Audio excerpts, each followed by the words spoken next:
said that the war was militarily won in Iran. What did you mean by that? Well, I think we've won. We've knocked out their Navy, their Air Force. We've knocked out their anti-aircraft. We've knocked out everything. We're roaming free. From a military standpoint, all they're doing is clogging up the Strait. But from a military standpoint, they're finished. You know, you don't do a ceasefire when you're literally obliterating the other side. They don't have a Navy. They don't have an Air Force. They don't have any equipment. They don't have any spotters. They don't have anti-aircraft. The sudden withdrawal of the USS Gerald R, the U.S. Navy's aircraft carrier, from the battlefield, and the failure to provide military support to the tired and defeated American forces in West Asia exposed the hollowness of arrogant material power. This military giant that you boast about is nothing more than a paper and hollow facade for the Iranian armed forces.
Iran executed 3 people this week. Terrible. You have vowed strong action in the past. What message would you send? Well, we've been hitting them awfully hard. I mean, I don't know if you can possibly get hit harder, but these are thugs and animals and horrible people.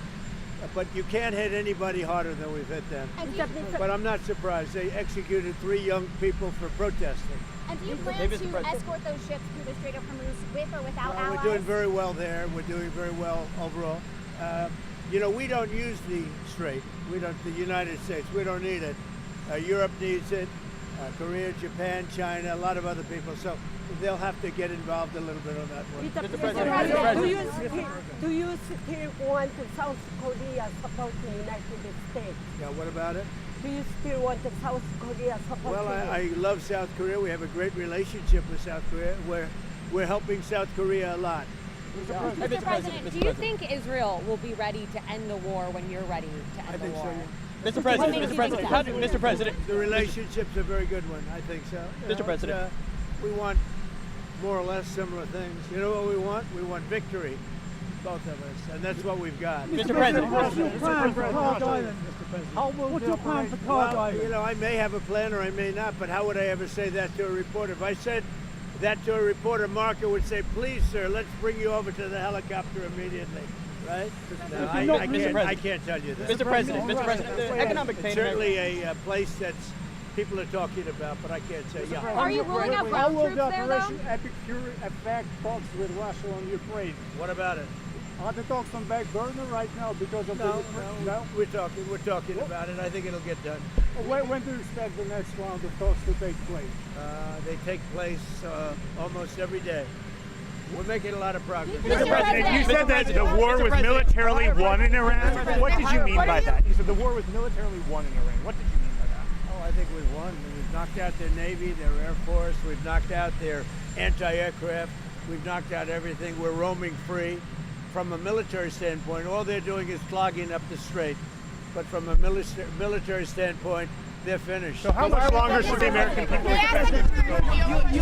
You said opening the Strait of Hormuz is a simple military maneuver. Very simple. Yeah, but what did you mean by that? It's a simple military maneuver. It's relatively safe, but you need a lot of help in the sense of you need ships, you need volume.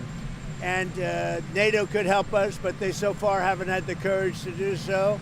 And others could help us, but you know, we don't use it. You know, at a certain point, it'll open itself at a certain point. But we've defeated the enemy, and they are an enemy. They're a sick group of people. The leadership is gone, the Navy is gone, the Air Force is gone, the anti-aircraft equipment that they have, the radar they have is all gone. Everything's gone. The Strait itself, the actual Strait, how are you? Hi. The Strait itself is, we're doing a good job, but it would be nice if the countries, including China, if the countries that use it, China uses it 90% of their energy. Japan is 95% of the energy. It would be nice if those countries would get involved. What did you call?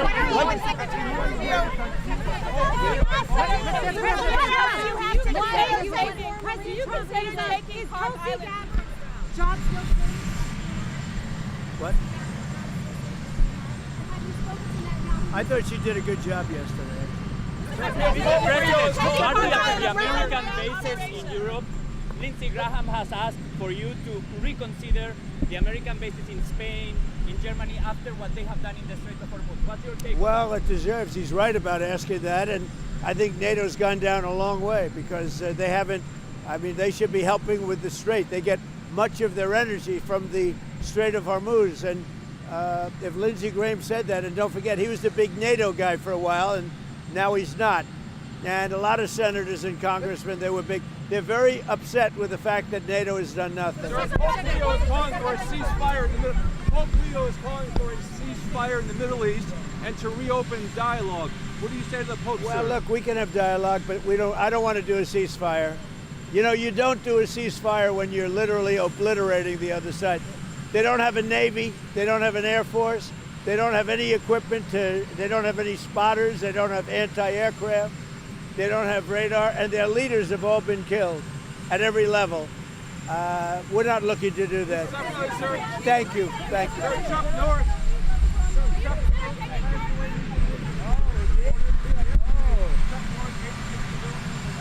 I thought he was a great guy. Wow. Yeah, he was Chuck Norris died. I didn't know that. He was a great guy. He was a really good, tough cookie. You didn't want to fight him, I can tell you. He was a tough, great guy and he was a great supporter. Wow, that's too bad. Tell his family highest respect. Okay? Great man.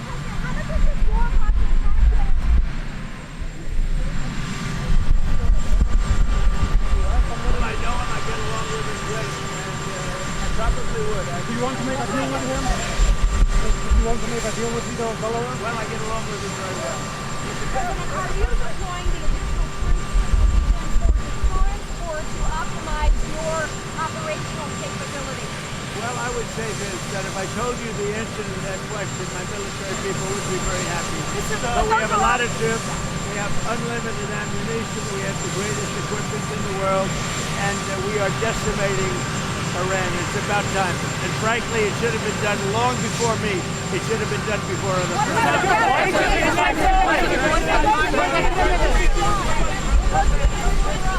polls have shown that MAGA is essentially unified behind you as a Republican when it comes to Iran.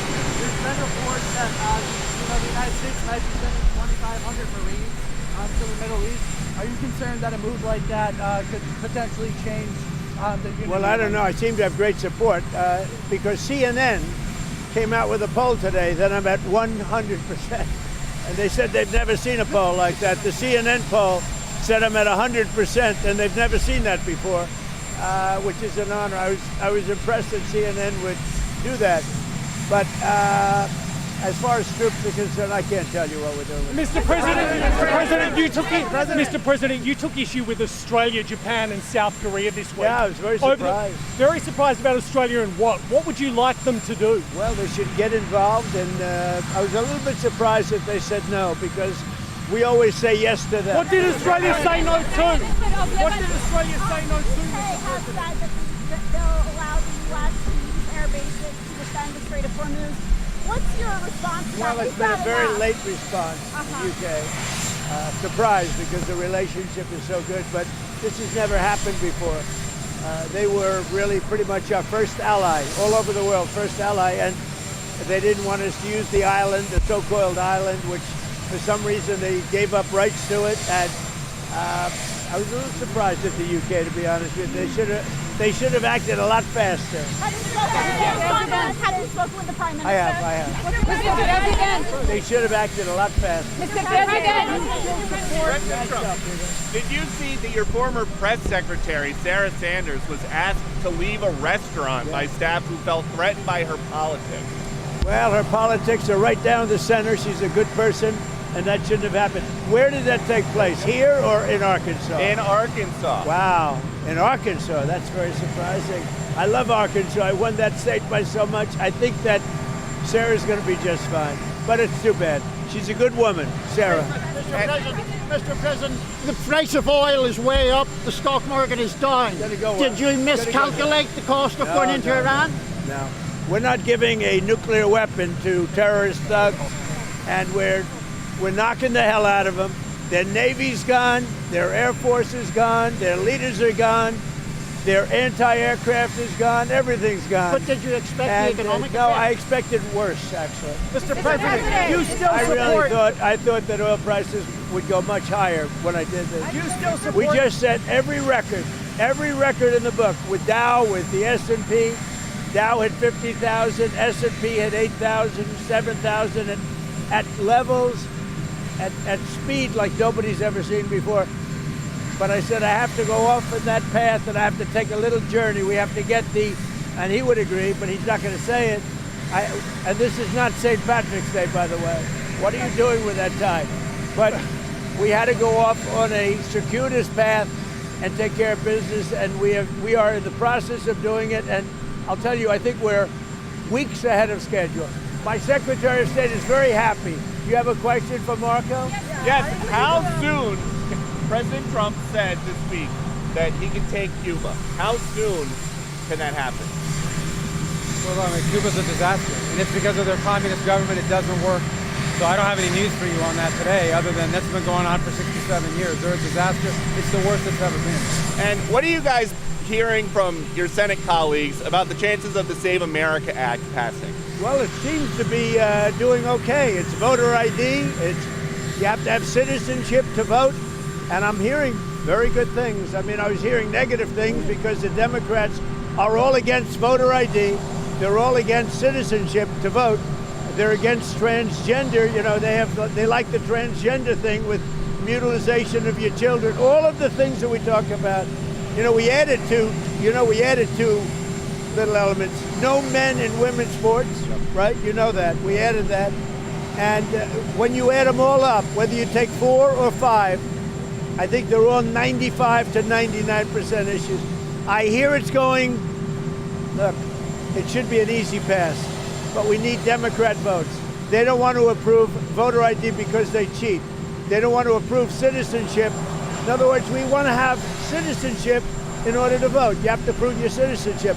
The Democrats don't want to do that. You know why, Peter? You know why? Because they want to cheat, Peter.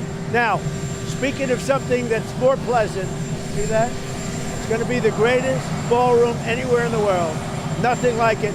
And they just started today one of the biggest pours of concrete that's ever been seen in Washington, D.C. When they're doing the construction, does it ever wake you up? It makes me happy. When I hear those pile drivers, my wife doesn't love it, but I love the sound. I love the sound of concrete. I love the sound of pile drivers. How are you? In the name of God, the compassionate, the merciful.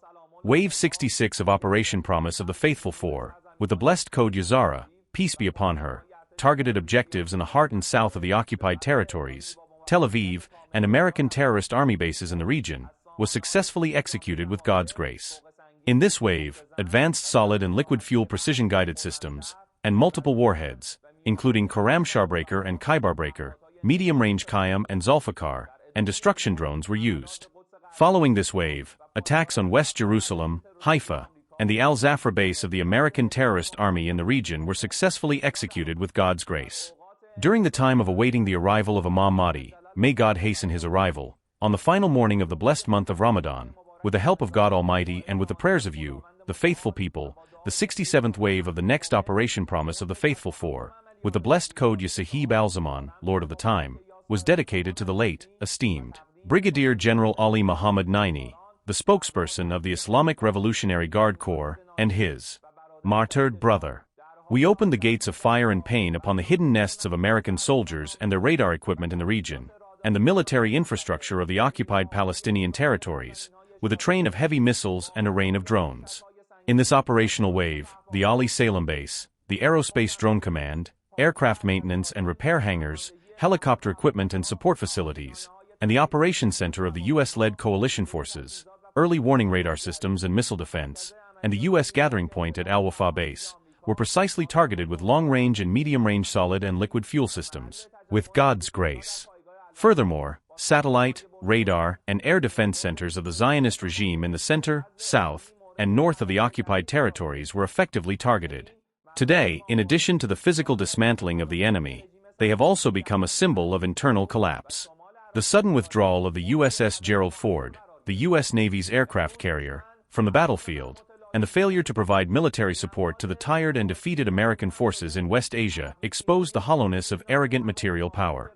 This military giant that you boast about is nothing more than a paper and hollow facade for the Iranian armed forces. The change in the carrier's course towards the U.S. base and the attempt to avoid passing through the Bab al-Mandab Strait have raised the question in public opinion worldwide and in the region. Why should a $13 billion U.S., 11.2 billion euros, warship be afraid of a few $1,000 speedboats from the resistance forces? However, such a shaky and unstable situation has recently been created for another U.S. Navy ship, the USS Abraham Lincoln, in the Indian Ocean. The soldiers of Islam are eagerly awaiting delivering a hard slap to the American warship in the depths of the battlefield and are fully prepared to show the American Marines the naval surprises firsthand. The fate of Saddam awaits Trump and Netanyahu, the criminals. Our entry into the field is not a defeat. God has closed the path of defeat for us. Do you see more than two paths before us? Both paths are glorious for us. One is the path of martyrdom, whose glory is eternal, fixed, and immutable. And the other is the path of victory, which is a victory for us both. There is no power except with God, the exalted, the wise.